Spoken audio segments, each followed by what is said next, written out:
ఇప్పుడు రాజకీయాల్లో విమర్శలు సహజం.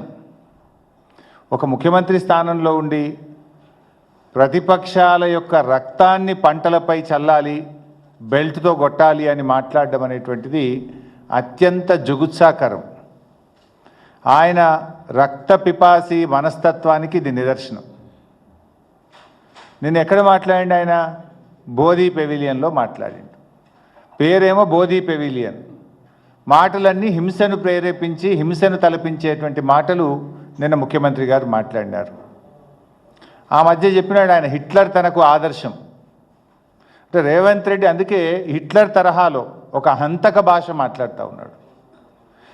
కానీ ఒకటి మాత్రం నిజం, ఫైనల్గా పాపం పండినాడు హిట్లర్కు ఏ గతి పట్టిందో రేవంత్ రెడ్డి నీకు కూడా అదే గతి పడుతుంది.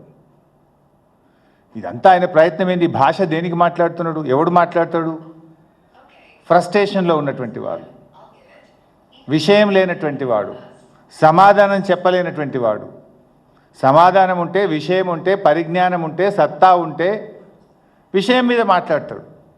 ఫ్రస్ట్రేషన్ కనబడుతూ ఉంది నీ లోపల. నువ్వు జారుడు బండ మీద జారిపోతూ ఉన్నావు, నీకు ఓటమి తప్పదు అనేటువంటి ఒక ఫ్రస్ట్రేషన్లో ఊగిపోతూ ఉన్నావు, బూతు భాష మాట్లాడుతూ ఉన్నావు. నిజంగా నీకు విషయం ఉంటే విషయంతో ఒప్పిస్తావు, మెప్పిస్తావు. విషయం లేదు కనుకనే బూతులను అందుకుంటున్నావు అనేది ఇవాళ రాష్ట్ర ప్రజలందరూ కూడా అర్థం చేసుకుంటూ ఉన్నారు.